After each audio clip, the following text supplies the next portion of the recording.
पांढरे झालेले केस अगदी मुळांपासून काळे करण्यासाठी फक्त एकदा हा घरगुती उपाय नक्की ट्राय करून बघा. आणि त्यानंतर कोणत्याही प्रकारचा डाय, मेहंदी किंवा मग केमिकलचा वापर तुम्ही केसांवरती अजिबात करणार नाही. आणि आपल्या या रेमेडीमुळे नवीन येणारे केस देखील काळेच येणार आहेत. आणि विशेष म्हणजे तुमच्या केसांशी संबंधित सगळ्या काही समस्या कमी करण्यासाठी आपली ही रेमेडी तुम्हाला खूप जास्त प्रमाणामध्ये हेल्प करणार आहे. बघा, यासाठी तुम्हाला काय करायचंय तर हा व्हिडिओ शेवटपर्यंत बघायचा आहे. आणि व्हिडिओ जर तुम्हाला थोडा जरी आवडला तरी तुमच्या मित्रपरिवारासोबत शेअर करायला अजिबात विसरू नका. आणि त्यासोबतच तुम्ही आपला हा व्हिडिओ नक्की कोणत्या गावामधून किंवा मग कोणत्या शहरामधून पाहताय हे देखील कमेंटमध्ये सांगायला अजिबात विसरू नका. कारण बघा, तुमची एक कमेंट्स आपल्या पुढच्या व्ह्यूअर्सला खूप जास्त प्रमाणामध्ये हेल्प करत असते. चला तर मग आता जास्त वेळ न घालवता आपल्या या रेमेडीला आपण सुरुवात करूया. तर बघा, आपली ही रेमेडी बनवण्यासाठी सगळ्यात पहिल्यांदा तुम्हाला लोखंडाच्या तव्याचा किंवा मग लोखंडाच्या कढईचा वापर करायचा आहे. सगळ्यात पहिल्यांदा तुम्हाला लोखंडाचं भांडं गॅसवरती ठेवायचं आहे आणि व्यवस्थित असं गरम करून घ्यायचंय. भांडं व्यवस्थित असं गरम करून झाल्याच्या नंतर तुम्ही इथं बघू शकता साधारणतः एक मूठभर एवढी कढीपत्त्याची पानं मी इथं ऍड केलेली आहेत. तुमच्याकडे जर ताजी कढीपत्त्याची पानं असतील तर तुम्ही ती देखील याच्यामध्ये टाकू शकता. किंवा मग जर ड्राय केलेली कढीपत्त्याची पानं असतील तर अतिशय उत्तम, कारण ड्राय केलेली कढीपत्त्याची पानं लगेचच रोस्ट होण्यासाठी आपल्याला खूप जास्त प्रमाणात हेल्प करत असतात. बघा, इथे मूठभर म्हणजे साधारणतः 10 ते 15 एवढी कढीपत्त्याची पानं आपल्याला घ्यायची आहेत. आणि लक्षात ठेवा, जर तुमच्याकडे कढई असेल ना तर तुम्ही कढईचा नक्की वापर करा, कारण कढईमध्ये ही रेमेडी बनवणं खूप जास्त प्रमाणात आपल्याला इझी जातं. बघा, आता कढीपत्त्याची पानं आपल्याला इथं का घ्यायची आहेत, कारण कढीपत्त्यामध्ये बीटा कॅरोटीन आणि सोबतच अँटीऑक्सिडंट भरपूर असतात. आणि जेव्हा कढीपत्ता आपल्या आहारामध्ये आणि आपल्या केसांवरती आपण अप्लाय करतो तेव्हा आपल्या पांढऱ्या केसांची समस्या अगदी मुळांपासून कमी होण्यासाठी मदत होत असते. त्यामुळे मी तुम्हाला सांगेल की रोज सकाळी उठल्यानंतर साधारणतः 3 ते 4 कढीपत्त्याची पानं तुम्ही नक्की चावून खा. यामुळे तुमच्या पांढऱ्या केसांची समस्या अगदी 100% कमी होण्यासाठी तुम्हाला मदत होणार आहे. त्यानंतर बघा, इथे तुम्ही बघू शकता साधारणतः 1 चमचा एवढी कलौंजी देखील मी याच्यामध्ये ऍड केलेली आहे. आणि कलौंजी ऍड केल्यानंतर आपल्याला दोन्ही गोष्टी अगदी 1 ते 2 मिनिटांसाठी व्यवस्थित अशा भाजून घ्यायचेत. आता ही कलौंजी नक्की काय असते असे प्रश्न मला बऱ्याच वेळा विचारले जातात. तर कलौंजी ही कांद्याच्या बिया असतात, तर काही ठिकाणी याला नायजेला सीड्स असं देखील म्हणतात.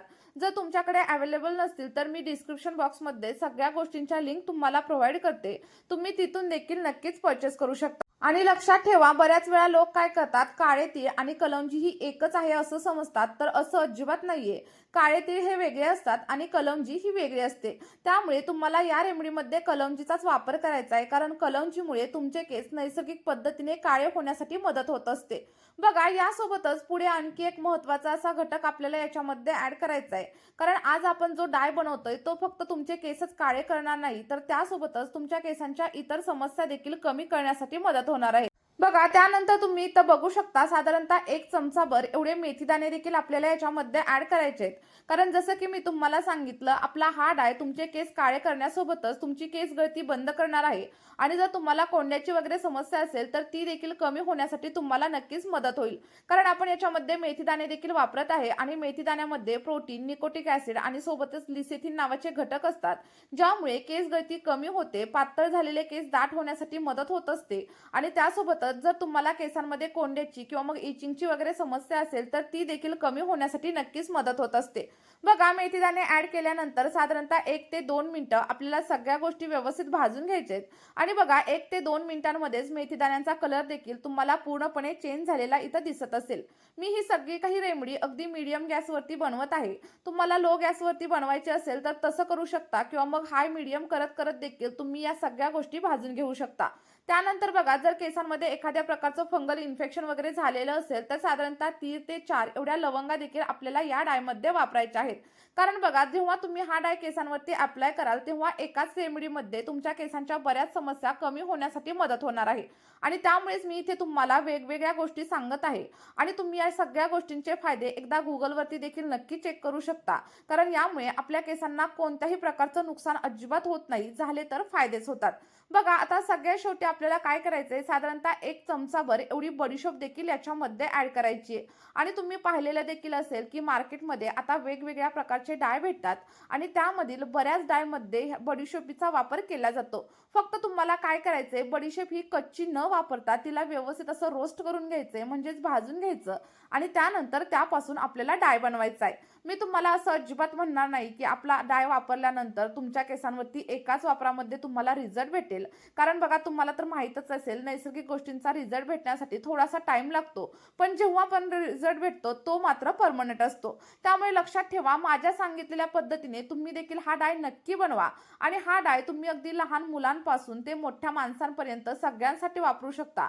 कारण आपण याच्यामध्ये कोणत्याही प्रकारच्या केमिकलचा किंवा मग प्रिझर्व्हेटिव्हचा वगैरे वापर अजिबात केलेला नाहीये. सलग 2 ते 3 महिना जर तुम्ही या डायचा वापर केला तर तुमचे केस मुळांपासून काळे होण्यासाठी सुरुवात होईल आणि त्यासोबतच जे काही नवीन केस उगवणार आहेत ते देखील काळेच उगवण्यास मदत होणार आहे. बघा आता या सगळ्या काही गोष्टी तुम्हाला अगदी जेट ब्लॅक होईपर्यंत व्यवस्थित भाजून घ्यायचे आहेत. कारण तुम्ही जेवढ्या छान पद्धतीने याला भाजून घ्याल ना तेवढा छान असा कलर तुमच्या केसांवरती येण्यासाठी मदत होणार आहे. पुढे मी तुम्हाला सगळं काही अगदी सविस्तर सांगणार आहे, पण त्या अगोदर एक छोटीशी विनंती आहे. चॅनलवरती जर तुम्ही नवीन असाल तर लगेचच चॅनलला सबस्क्राईब करा. व्हिडिओ तुम्हाला थोडा जरी हेल्पफुल वाटत असेल तर एक लाईक नक्की करा आणि त्यासोबतच हा व्हिडिओ तुम्ही नक्की कोणत्या गावामधून किंवा मग कोणत्या शहरामधून पाहताय कमेंटमध्ये सांगायला अजिबात विसरू नका. जेणेकरून मला देखील समजेल की माझे व्हिडिओ नक्की कुठपर्यंत पोहोचत आहेत. आता तुम्ही इथं बघू शकता आपल्या सगळ्या काही गोष्टी अगदी ब्लॅक होईपर्यंत व्यवस्थित भाजून झालेल्या आहेत आणि त्यानंतर आपल्याला गॅसची फ्लेम बंद करायची आणि या सगळ्या काही गोष्टी एका सेपरेट बाउलमध्ये काढून घ्यायच्या आणि थंड करून घ्यायच्या. बघा पूर्णपणे थंड झाल्यानंतर तुम्ही इथं बघू शकता सगळ्या गोष्टी अगदी क्रंची झालेल्या आहेत आणि जर तुम्ही याला हाताने थोडंसं स्मॅश केलं तर त्या लगेचच बारीक होतात. आणि त्यानंतर तुम्हाला काय करायचंय एखादा खलबत्ता घ्यायचा किंवा मग मिक्सरचं भांडं घ्यायचं आणि सगळ्या काही गोष्टी अगदी आपल्याला फाईन अशी पावडर बनवून घ्यायची आहे. लक्षात ठेवा तुम्हाला जेवढी जास्त फाईन पावडर बनवता येईल तेवढी फाईन बनवा आणि जर थोडंसं मोठं वगैरे राहिलं तर तुम्ही एखाद्या गाळणीच्या मदतीने देखील सगळी काही पावडर गाळून देखील नक्कीच घेऊ शकता. पण तुम्ही इथं बघू शकता मी काय करणार आहे अगदी बारीक अशी पावडर रेडी करणार आहे जेणेकरून मला गाळण्याची वगैरे अजिबात गरज लागणार नाही.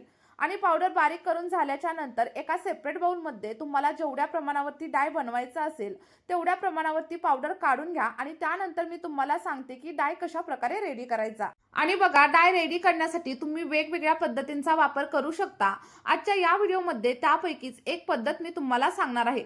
तर आजच्या या व्हिडिओमध्ये मी तुम्हाला तेलाचा वापर करून डाय कशा पद्धतीने रेडी करायचा हे सांगणार आहे. पण तुम्ही तेलाच्या ऐवजी लिंबाचा रसाचा वापर करू शकता किंवा मग तुम्ही बटाट्याच्या रसाचा देखील नक्कीच वापर करू शकता. आणि तसं देखील करायचं नसेल तर तुम्हाला काय करायचंय डाय बनवण्यासाठी दह्याचा वापर करायचा आहे. कारण यामुळे देखील आपल्याला केसांवरती खूप छान असे रिझल्ट भेटत असतात. बघा आजच्या या व्हिडिओमध्ये तेलाचा वापर करून डाय कशा प्रकारे बनवायचा आणि त्यानंतर केसांवरती कशा प्रकारे अप्लाय करायचा हे मी तुमच्यासोबत शेअर करणार आहे. त्यामुळे व्हिडिओ स्किप वगैरे अजिबात करू नका तर शेवटपर्यंत नक्की बघा. कारण जर तुम्ही व्हिडिओ स्किप केला तर हवे तसे रिझल्ट तुम्हाला केसांवरती अजिबात भेटणार नाही. इथे तुम्ही बघू शकता साधारणतः 3 ते 4 चमचे एवढं ऑलिव्ह ऑइल मी याच्यामध्ये ऍड करणार आहे. असं नाही की मी ऑलिव्ह ऑइल घेतले म्हणून तुम्ही देखील तेच घ्यायचं. तर तुमच्याकडे जे कोणतं तेल अवेलेबल असेल त्याचा वापर तुम्ही नक्की करू शकता. साधारणतः 4 चमचे एवढं तेल मी ऍड केलेलं आहे आणि त्यानंतर आपल्याला सगळा काही डाय व्यवस्थित असा मिक्स करून घ्यायचा आहे. बऱ्याच वेळा मला कमेंट्स येतात की तेलाचा वापर केल्यानंतर डायचा कलर येत नाही. तर असं अजिबात नाहीये. तुम्ही एकदा नक्की ट्राय करून बघा आणि त्यानंतर मात्र जे रिझल्ट भेटतील ना ते शेअर करायला अजिबात विसरू नका. बघा डाय आपल्याला व्यवस्थित असा मिक्स करून घ्यायचा आहे आणि मिक्स करून झाल्याच्या नंतर मी तुम्हाला सांगते की केसांवरती कशा प्रकारे अप्लाय करायचा. आता बघा जेव्हा पण तुम्हाला डाय केसांवरती अप्लाय करायचा असेल ना तेव्हा फ्रेश बनवायचा आणि फ्रेशच केसांवरती अप्लाय करायचा. कारण असं केल्यामुळे रिझल्ट खूप छान आपल्याला भेटत असतात.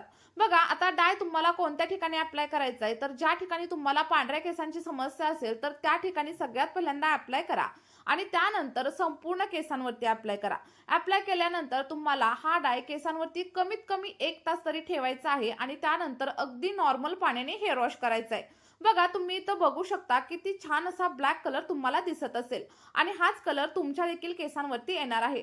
बघा हेअर वॉश करताना तुम्हाला शॅम्पूचा लगेचच वापर करायचा नाहीये. तर ज्या दिवशी तुम्ही डाय अप्लाय केलाय त्या दिवशी साध्या पाण्याने तुम्हाला हेअर वॉश करायचा आहे आणि त्यानंतर 1 ते 2 दिवसांनी तुम्ही शॅम्पू लावून देखील हेअर वॉश करू शकता. आठवड्यातून फक्त 1 वेळा सलग 2 ते 3 महिने या डायचा नक्की वापर करून बघा आणि त्यासोबतच तुमच्या डाएटमध्ये प्रोटीनयुक्त पदार्थांचा समावेश करा आणि जास्तीत जास्त प्रमाणात पाणी पिण्याचा प्रयत्न करा.